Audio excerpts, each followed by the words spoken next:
buying your own island. There's one famous American that decided to do that. His name is Jeffrey Epstein. Well, it was Jeffrey Epstein, and he bought St. James Island for $7.95 million in 1998. Honestly, that's a steal. I wonder what type of things I could do on this island.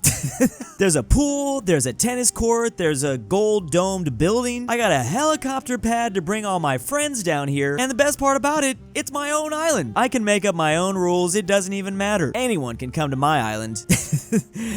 Of all trying to say this with a straight face, of all ages, and they're gonna love it too. We got a pool, we got a main complex over here. I don't even know what all these red dots are, but they could be anything. Let your imagination run wild with the activities. Little St. James Island is a part of the overall US Virgin Islands, and again, I'm just shocked he was able to afford this. Not that he was able to afford this, the fact that it was so affordable back in 1998. Not that about $8 million is going to be easy to come by. In today's money, it doesn't sound completely impossible. It is in 1998. That's, inflation has done a number. I would assume to buy your own island now is probably like 50 million. Can I buy this island? Actually, I probably should not be saying that out loud. So Little St. James Island is just off the coast of St. Thomas Island in the US Virgin Islands. Now, our US Virgin Islands are also located right next to our other US territory that is not officially a state, that is Puerto Rico. Now that I think about it, I probably saw one of these islands when I went to Puerto Rico myself. Probably not the island in question. There's about 53 islands in total that encompasses the entire US Virgin Islands. How many of these other islands are for sale? In fact, actually, is Epstein's island for sale? Who owns that? Steven Deckoff bought it in May 2023. Is that really the type of island you'd want to buy, bro? Seems a little bit sketchy. Oh, well, the man looks sketchy in general, so never mind. You do your thing. It looks like such a fun place. If only we knew exactly who came here. Like, I just... Where's the list? Purely out of curiosity, that way we could like interview them and ask them about all the fun activities that were going on the island. Like, we should probably publish a list who has visited the island. Why wasn't I invited? Of course, he preferred Little St. James Island over the full... Alright. Everyone's just focused on how cheap that island was. They were that cheap, not anymore. It's kind of funny how for literally decades, people would speculate that things like this existed. And turns out they actually do. And by that, I just mean private islands with nice little tennis courts on them. Which metropolitan areas accept homosexuality more than others? This should be the least surprising thing anyone's ever seen. San Francisco has been famous for decades accepting homosexuality, with 86% of their respondents saying should be accepted by society. Only 10% here saying should be discouraged by society. Second place is kind of surprising to me, not gonna lie. Boston in number 2 over Portland, over Austin, Texas. And now Texas is a really big focus here because yes, Austin is in 4th place. Meanwhile, a bunch of other Texas cities all the way at the very bottom. San Antonio, Houston, Dallas. Austin is just not built the same. That is why Austin is most often described as weird in Texas. In Austin, 78% of people responded with should be accepted by society. Meanwhile, in San Antonio, literally just a drive away, 2 hours away, only 61%. 38% of people in red saying it should be discouraged. Now, we actually surprisingly have a Californian city near the bottom. You would think this would all be like the South, Atlanta, Miami, Orlando. They all are from the South, but Riverside, California is a very different place. Riverside is going to be a little bit more, well, it's going to be more Hispanic. I don't know how else to say that. What is this breakdown? Other, parentheses, Hispanic, 2 races including other, Hispanic, also white, Hispanic. What is this data breakdown? What is this? How many categories are there? 21% of Riverside County is foreign born? Holy crap, that is a lot. Look at Detroit, Baltimore, Washington, D.C. Dang, look at Philly go. Philly's way up there, way ahead of Los Angeles and New York. Also, love the amount of people that respond to polls in I don't know or no answer. Denver with the highest. Denver, 5% of people said no answer. Bro, you don't even have an opinion on the matter or what? Are these people just scared? Austin and San Antonio are about an hour or an hour and a half drive apart. Crazy that they're that far difference. San Antonio's majority Hispanic. Man, 10% of San Franciscans are having a really bad time. Did they not know what they're getting themselves into? Are they that oblivious?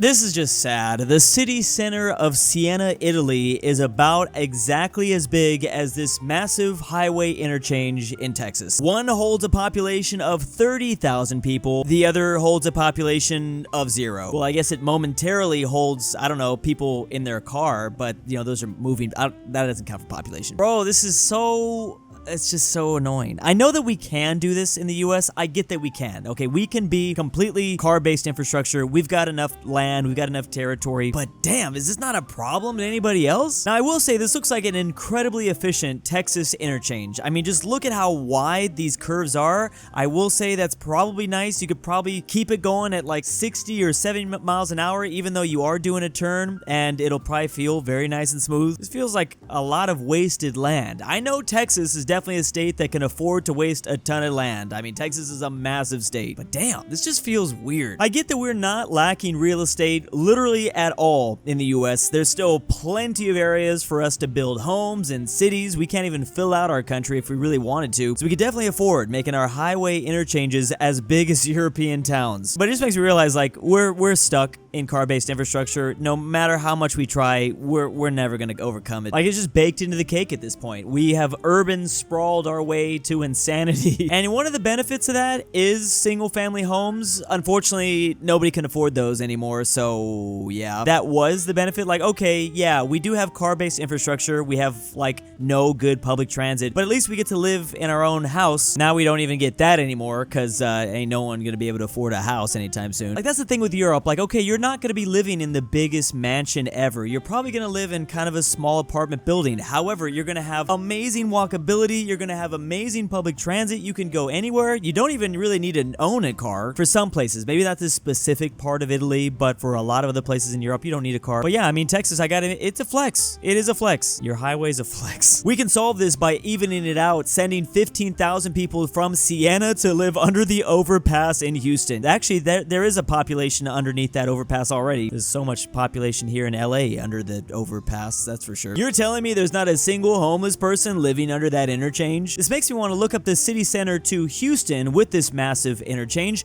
They're pretty much completely engulfed by parking lots. Who would have thought? Wow, having a massive interchange like that and car-based infrastructure, the city center of Houston doesn't look anything at all like Siena, Italy. That is because it's literally just parking lots. Wow, who could have predicted that? No, but this is a pretty cherry-picked example. Are there massive interchanges with, like, you know, well, highways and rails probably in Italy too? Yeah, more than likely. I doubt they're on the same scale as in Houston, but they definitely have them in the Italian land.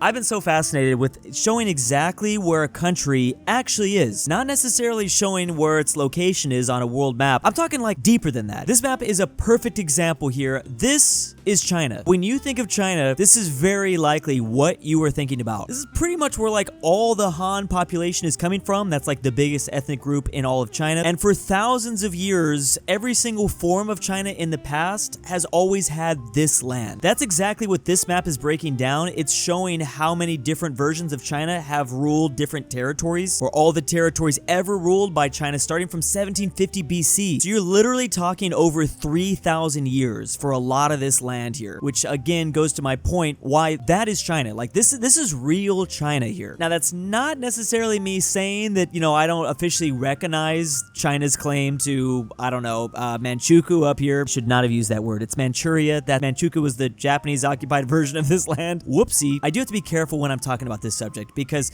you know, obviously there's a place like Tibet. Tibet definitely wants to be their own thing, and the Chinese definitely say, no, that's our thing. I'm kind of just saying maybe I should bring up a different example for a different country to prove my point. For example, a neighboring country, Russia. This is Russia out here towards the west. If you're thinking of Russia, you are likely thinking of any of these territories here. I'm not saying that they don't also own Siberia. Of course they do. And I mean, Siberia is a pretty famous part of Russia with the gulags and everything. But where the Russian people actually live, where their power comes from, where they manufacture things, where they do the things to be a country, it's all gonna be out here in the west. Like, this is Russia. China's a really interesting example of this because their borders have changed so much over the thousands of years, and also this is still a very hotly contested topic. We talked about Tibet, but here's the other elephant in the room, Taiwan. The island of Taiwan was only controlled by the Chinese for a couple of centuries here. They actually controlled the northern parts of Vietnam for longer than they controlled that island. Funny enough, another very famous island that's pretty much synonymous with China now, they've controlled this one for almost 1,500 years. They actually controlled North Korea, Well, it wasn't North Korea at the time, but the Korean Peninsula longer than they controlled Taiwan. They controlled Mongolia for several centuries as well, finally getting their revenge on that horde. Now, I should say that, just controlling land for a certain amount of time does not automatically mean it's yours or not. It's just interesting to compare. We've been talking Texas a lot in this video. We might as well bring them up again. When you say you're going to Texas, you're very, very, very likely going to the Texas Triangle. You're either going to Dallas or San Antonio or Houston or College Station or Austin or somewhere, on the outskirts of those places. You're very likely going here though. Like, this is Texas. This is Texas. Over here is Texas too. Whatever, some Big Spring or whatever that is, that's Texas. But this is Texas in my head. It's funny because, it doesn't necessarily take into account like nature and the ruralness of certain countries. Like, obviously Texas is synonymous with deserts for the most part. That's still very much Texas too. Yeah, funny enough, some of the regions that China had for a couple centuries also ruled China at one point. Look at Mongolia. Some of this stuff is more like tributary states. They weren't technically a part of Chinese land historically at times. I think an even better way to describe what the core of China actually is just by showing a yellow river map. Basically, all the civilizations that came out of modern China were based around this yellow river. This is the lifeline of so many previous versions of Chinese civilization. It was all based around the yellow river. It's kind of funny, just like the way Egypt looks big and blocky, but in reality, it kind of looks more like Vietnam. This is Egypt. It just follows the Nile. This is really the only place the Egyptian population really live, only next to the giant, very long, and much more calm than the Yellow River, the Nile River.